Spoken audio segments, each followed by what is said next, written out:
आवाज लगाई है। भैया काशी के रहने वाले भाइयों, सबसे अनुरोध है, आपकी काशी नगरिया में 3 प्राणी बिकने के लिए आए हैं। कीमत में कोई अंतर नहीं है, चाहे छोटा लो चाहे बड़ा लो, कीमत में कोई अंतर नहीं है। माफ करें अगर कोई लोग बैठे हो तो नाराज न हो। ये बात सबसे पहले कालू मेहतर ने सुन ली। किसने? कालू मेहतर ने। झाड़ू लगाता हुआ पूरी गली में अकेले ही चलो है, और जहां 3 प्राणी खड़े हैं, भीड़ भाड़ है, आकर के वहीं खड़ा हो गया। महाराज महाराज, बड़ी भीड़ भाड़ है, क्या है? जवाब दिया, भैया 3 प्राणी बिकने के लिए आए हैं। कालू मेहतर ने जब सुना 3 प्राणी बिकने आए हैं, तीनों प्राणियों की तरफ झुक झुक करके देखने लगा। एक बात सोची है, ये औरत और बच्चा अगर इन्हें खरीद ले तो मेरा काम नहीं चलता। ये सामने जो हट्टा कट्टा बैठा है, ये शरीर से मजबूत है, अगर मैं इसे खरीद ले तो ये मरघटिया का काम बहुत अच्छा करेगा। डॉक्टर साहब, मरघटिया का। पहुंच गए कालू मेहतर। हरिश्चंद्र के कान में एक बात कही, तुम्हें हम खरीद जो सकते हैं, लेकिन मेरे अंत में मरघट का काम करना पड़ेगा। जैसे ही मरघट का नाम सुना, हरिश्चंद्र के आंसू निकल आए। कालू मेहतर से एक बात कही, महाराज मरघटिया से भी घटिया काम तुम्हारी नजर में हो, हम उसे भी करेंगे, लेकिन आप मुझे खरीद लें।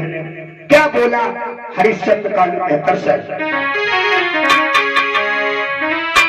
अरे राजा ने कही मरघटिया से घटिया भी काम दे दी, लेकिन बाबा जी के ऋण से हमें उड़ न कर ली।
मेरे सज्जनों,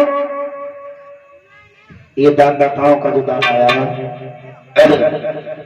10 रुपए देवेंद्र भैया कलाम की तरफ से, 20 रुपए राजकुमार कश्यप रुकनपुर कमेटी सदस्य।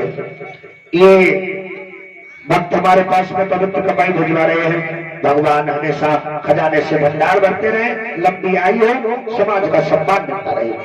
बोलिए गोविंद भगवान की, ताली जोर से बचाओ। बोलिए बरमदेव महाराज की। अब कछ आवाज आई। 20 भार सोना दिया, कालू मेहतर ने हरिश्चंद्र को खरीद लिया, कलाई पकड़ी, दूर खड़ा हो गया। तब तक एक ब्राह्मण देव आए। ब्राह्मण देव ने सोचा कि इस रानी को अगर खरीद ले, ये घर में भोजन बनाती रहेगी, और इस बच्चा को खरीद ले, ये पूजा के लिए बाग से फूल लाता रहेगा।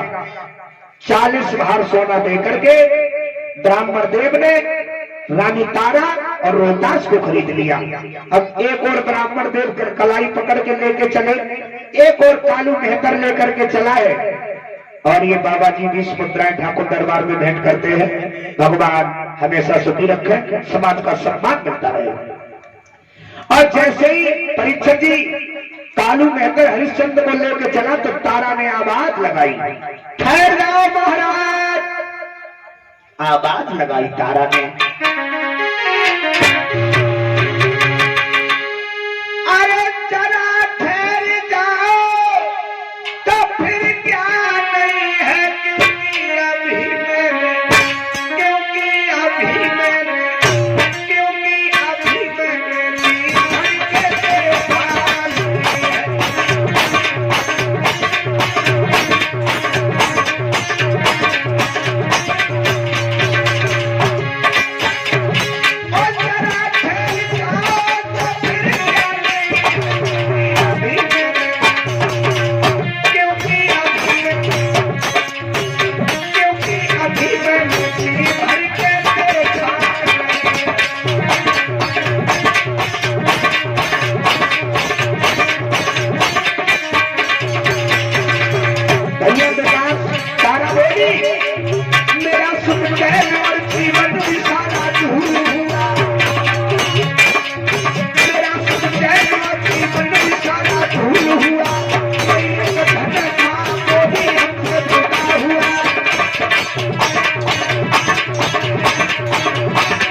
हरिश्चंद्र ने जब तारा के मुख से ये बात सुनी तो भक्तजनों हरिश्चंद्र के माता बहनों आंसू निकले आई। तारा से आवाज लगा करके हरिश्चंद्र ने एक बात कही, तारा हमारे जैसे बदनसीब इंसान इस दुनिया में कोई नहीं हो सकता। हर इंसान सब दुख सहन कर सकता है, लेकिन अपनी पत्नी को कोई बेच नहीं सकता। तारा जाओ,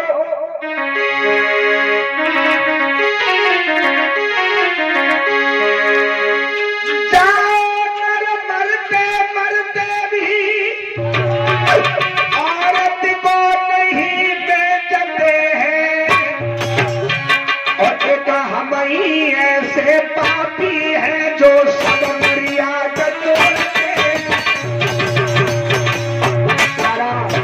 जाओ, क्या करें किस्मत का खेल, तुम जाओ बासुकी रहना।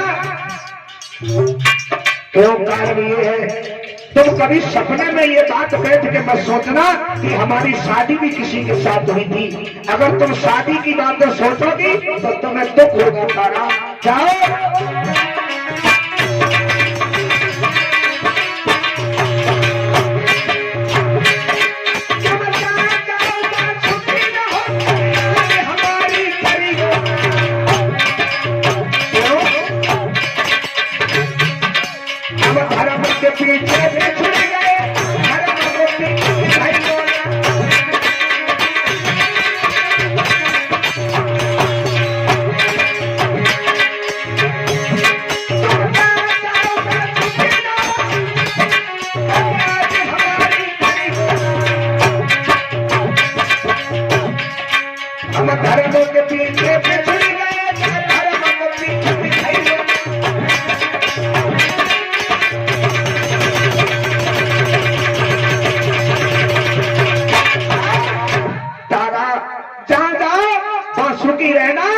कभी सपने में बैठ के ये मत सोचना कि हमारी शादी किसी के साथ हुई थी। अगर तुम ये सोचोगी तो तुम्हें दुख होगा।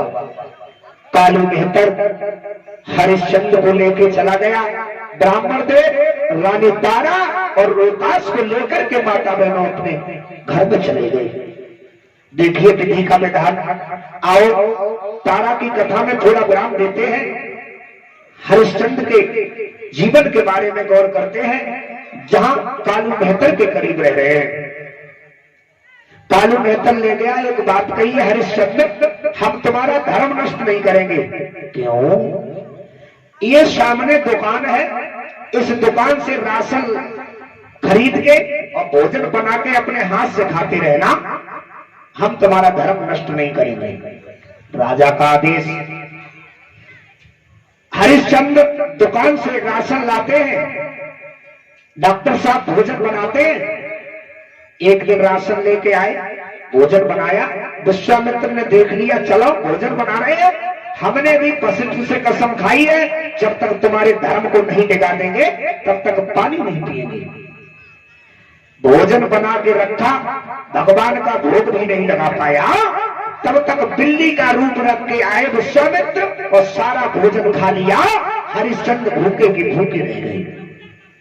दूसरा दिन हुआ, फिर इतनी मेहनत की, भोजन बनाया, भगवान का भोग भी नहीं लगा पाया, तब तक विश्वामित्र ने एक भिखारी का रूप धारण किया, आंखों से अंधे बन गए, आवाज लगाई, अरे देखो ये रुकनपुर बड़ा निर्दयी है, किसी को देख के किसी का तरस नहीं आता। आज हमें 6 दिन हो गए, अन्न का दाना मेरे पेट में नहीं पहुंचा। हरिश्चंद्र ने सुना, हमें तो आज 2 दिन भूखे हुए हैं, हमें तो 2 ही दिन हुए और ये 6 दिन का भूखा है, तो ये हमसे ज्यादा भूखा है। हरिश्चंद्र ने भोजन उठाया और जो भिखारी बने हैं उन्हें दे दिया। पहचान नहीं पाया कि मेरे साथ छल हो रहा है। खुद पानी पी करके संतोष कर लिया। धीरे धीरे महाराज हरिश्चंद्र को माता बहनों 26 दिन हो गए। कितने दिन? 26 दिन हो गए, अन्न का दाना पेट में नहीं पहुंचा। एक दिन कालू मेहतर निकल के आया, हरिश्चंद्र हाथ में ले गगरिया और दरिया पे चला गया, पानी ले आ। राजा का आदेश। देखिए जिस राजा के इशारे पर माता बहनों लाखों प्रजा नाच रही थी, धर्म के खातर आज राजा दूसरे के सहारे से चल रहा है। कालू मेहतर ने एक बात कही, चला जा।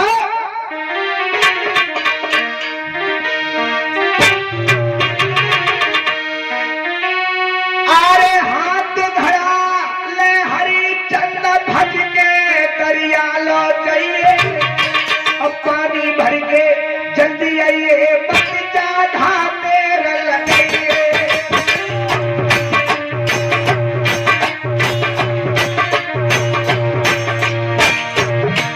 अरे हाथ धरा ले हरिश्चंद्र भज के दरिया लो जाइए, और पानी भर के जल्दी लाइए, बच्चा धामेर लगाइए।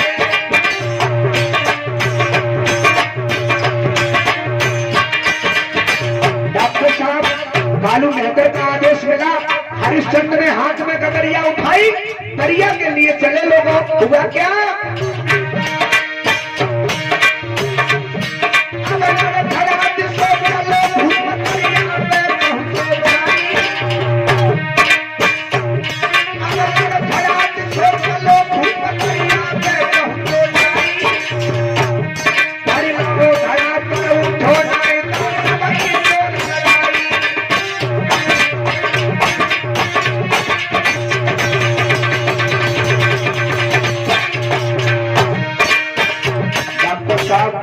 हरिश्चंद्र ने घड़ा भर लिया, शरीर में इतनी ताकत नहीं है, घड़ा नहीं उठ रहा है। उसी दिन उसी समय रानी तारा ब्राह्मण देव के घर से घड़ा लेकर के गोभी दरिया पे पानी भरने के लिए चली।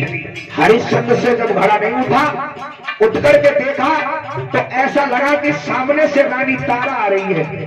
हरिश्चंद्र खुश हो गए, बाजी हमेशा सुख और दुख में हमारी पत्नी ने कभी साथ नहीं छोड़ा।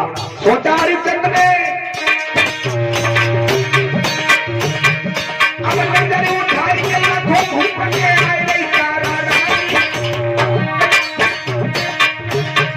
अब नजर उठाई के लाखों घूम के आए नहीं तारा रानी, अब मेरे चाहे पानी मेरी रानी राजा के रानी, मेरे चाहे पानी मेरी रानी।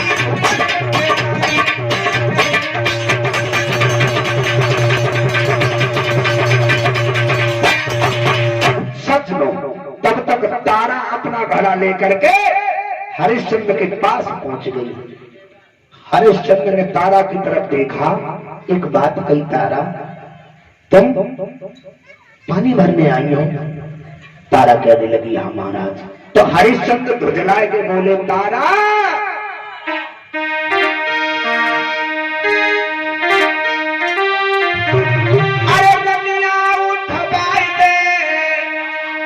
हरिश्चंद्र बोले, तारा अरे रनिया उठ भाई दे गगरिया मेरी नीर की भरी। भक्तजनों सभी लोग बोले, हरिश्चंद्र बोले, तारा प्यारी उठ भाई दे, तारा उठ भाई दे गगरिया मेरी नीर की भरी।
तारा ने जब ये सुना तो तारा कहने लगी, महाराज घड़ा उठवाना, उठवाना तो डॉक्टर साहब बहुत बड़ी बात है, हम तुम्हारे घड़ा की तरफ हाथ भी नहीं लगाएंगे। क्यों? अगर तुम जो हो तुम एक मेहतर के हाथ से बिक चुके हो, हम एक ब्राह्मण की दासी बन चुकी हो, अगर तुम्हारे घड़ा में मैंने हाथ लगा दिया तो मेरा धर्म चला जाएगा। तारा कहने लगी, महाराज घड़ा उठवाएंगे नहीं, एक अकल बता सकते हैं। देखिए जो रानी महाराज की आरती उतारा करती थी, धर्म के खातर वो अकल बता रही है। क्या? अरे तुम्हें देवे अकल बताई रे,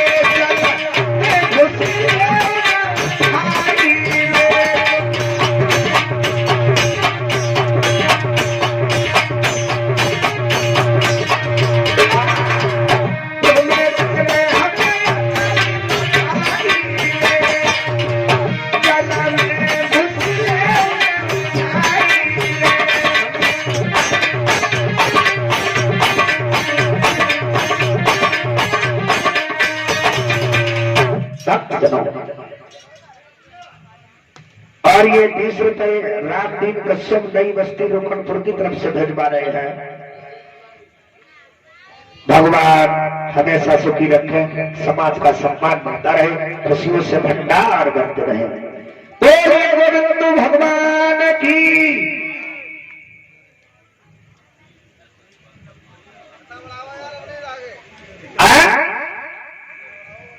हाँ 30 रुपए सतपाल वर्मा जी एक लाइन आला सुनना चाहते हैं। बैठे रहो तो पूरी रात तक बैठे रहे ऐसे ही।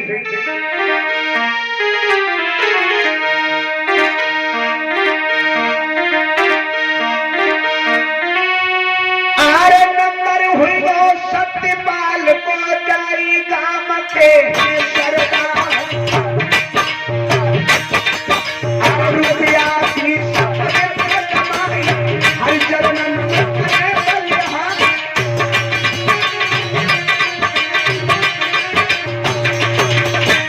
आओ देखा कथा चल रही है।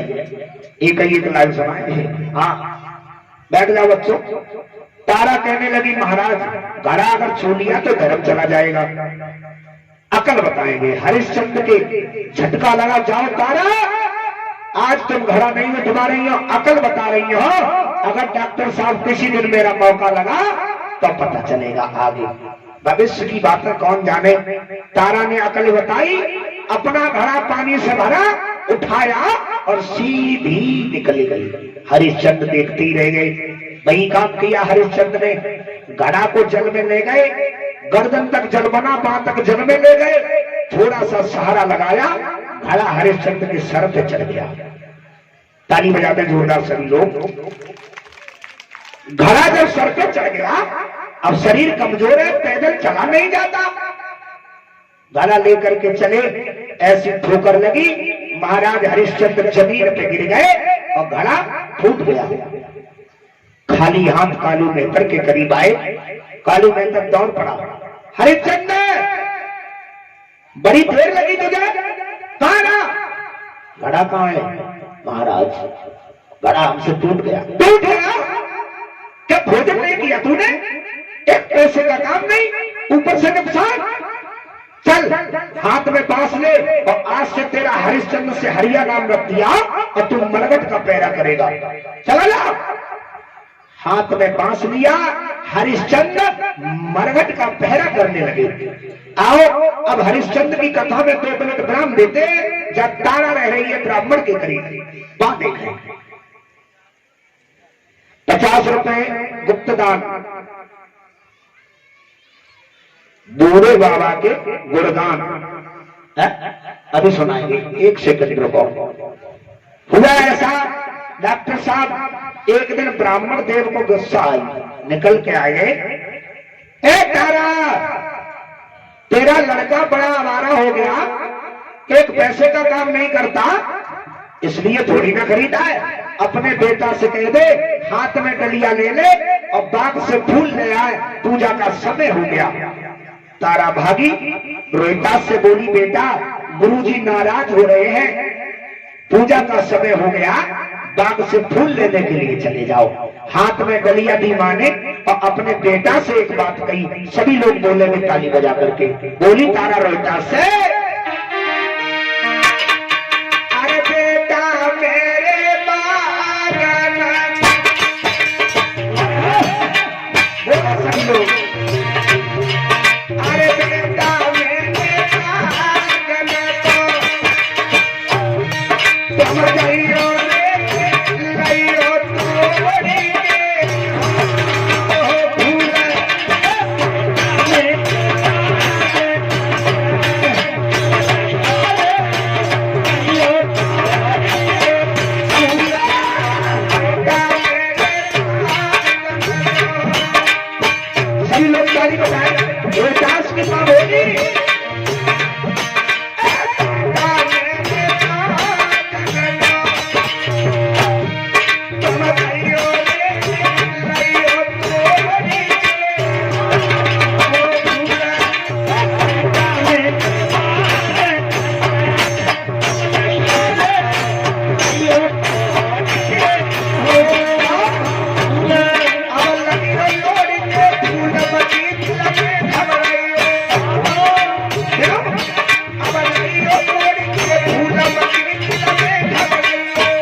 के हाथ में डलिया दी और डॉक्टर साहब जैसे ही रोहितास के हाथ में माता बहनों डलिया दी, विश्वामित्र ने देख लिया, चलो चल रहे हो, चलो हम भी आ रहे हैं, क्योंकि हमने वशिष्ठ से कसम खाई है, जब तक तुम्हें हम धर्म से नहीं दिला देंगे तब तक हम पानी नहीं पिएंगे।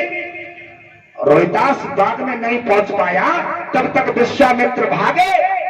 एक बड़ा सुंदर फूल खिला है, फूल के अंदर सर्प बन के बैठ गई। क्या बन के? सर्प। और रोहितास चला है कैसे?